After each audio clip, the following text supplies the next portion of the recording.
Memiliki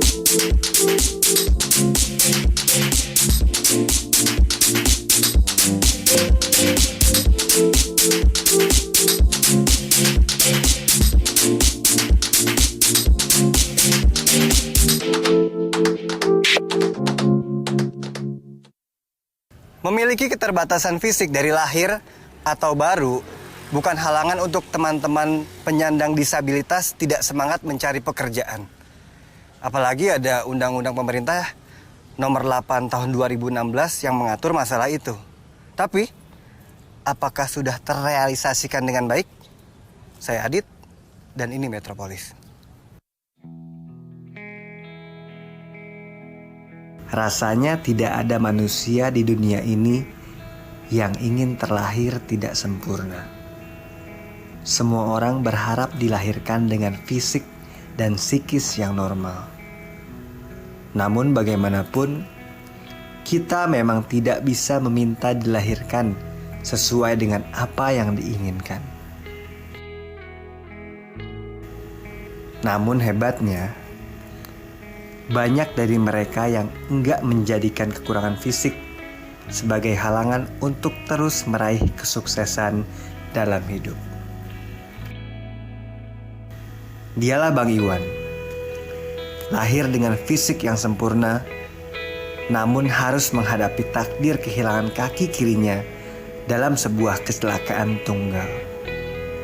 Meski demikian, keterbatasan itu justru dijadikan motivasi bagi dirinya. Pak Iwan, saya Adit dari program Metropolis Jak TV. Iya. Sebelumnya saya mau nanya Pak Iwan. Pak Iwan umur berapa sekarang? 44. 44. Anak berapa, Pak? 2. Baru. Anak Baru 2. Baru 2. Nggak nanya istri, Bang. Istri berapa? Baru 1, baru. Emang mau berapa? Rencana lebih sih. Kalau ada. Luar biasa semangatnya Pak Iwan. Pak, ini mau berangkat kemana Pak? Biasa?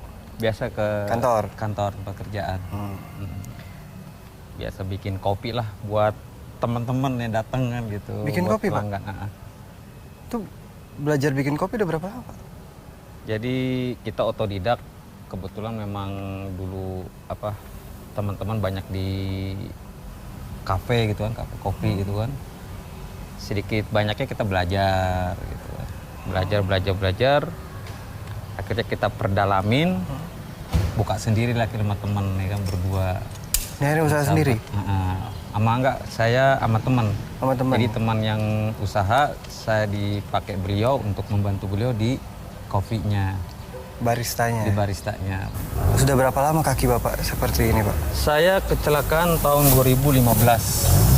Pas kita mau berangkat kerja.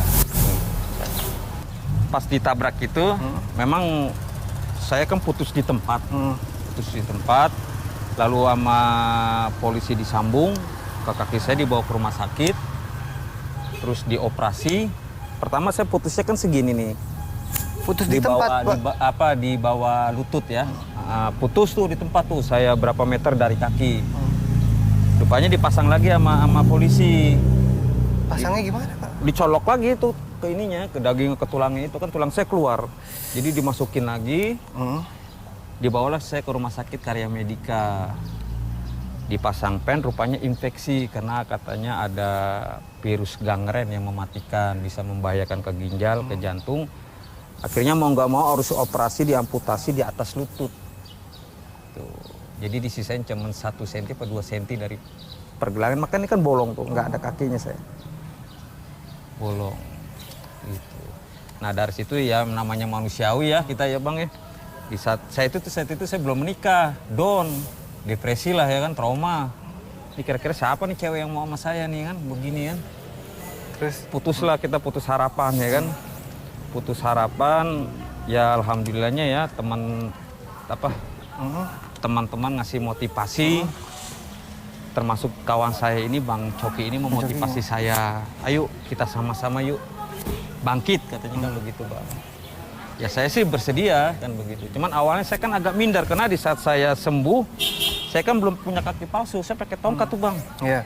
Nah di saat pakai tongkat saya diteriakin buntung, waduh saya sempat nangis. Bullying. Nah saya sempat sedih lah itu, kita nggak bisa bohong lah, diteriakin butung, bahkan saya dilemparin batu Serius, sama Pak? anak-anak. Ya di situ saya mulai bangkit, saya nggak boleh begini terpuruk nih, saya harus bisa bangkit kan begitu. Ya dari situ jadi ejekan anak-anak itu saya jadi motivasi. Itu bukan apa? Bukan jadi kita mundur Down. gitu ya. Nah di situ saya mau semangat, mau bangkit. Saya juga harus ngasih tahu ke teman-teman yang difabel bahwa kita bukan manusia yang hina gitu di mata orang-orang, yang samanya manusia yang normal ya. Enggak. Nah, saya sama teman bareng akhirnya kita buka kafe, buka Dare ID. Saya membantu beliau sampai sekarang inilah gitu. Nah, itu yang membuat saya putus harapan sama sekali. Saya sempat down lah udah. Berapa lama Pak Iwan ngerasain down? Kurang lebih ada 2 tahun saya 2 tahun? depresi ya, trauma. Sampai saya dibawa ke psikiater. Kebetulan juga alhamdulillah orang tua saya kerja kan dulu di Pertamina. Bapak saya di pusat, wakil direktur umum pusat Pertamina se-Indonesia. Jadi biaya dari orang tua saya, biaya itu saya diobatin ke psikiater. Tapi tetap aja saya down, trauma.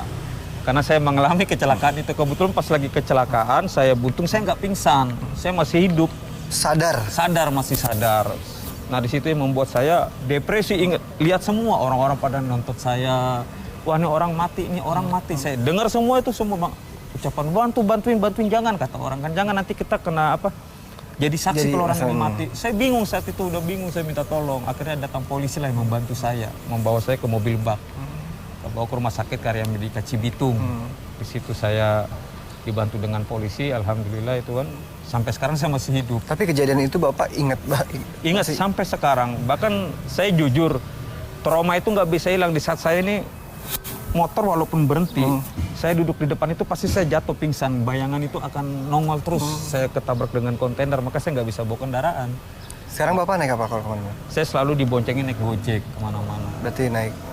Nggak, nah itu yang membuat saya bagaimana caranya saya bisa nih hilangin trauma saya itu.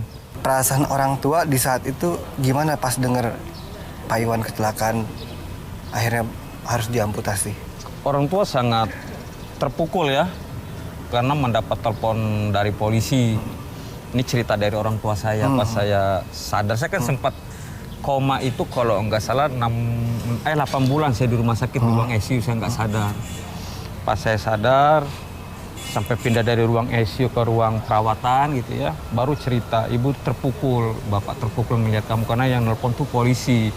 Papa pikir kamu berantem, kriminal, narkoba atau lain-lain. Sampai papa bilang kalau memang anak saya narkoba bunuh aja, Pak, tembak aja, begitu. Pas polisi cerita bukan, anak bapak ini kecelakaan, gitu kan. Terpukul lah orang tua saya, karena memang saya nggak pernah macam-macam sih dari dulu banget. Nggak sadar, oh nggak mungkin.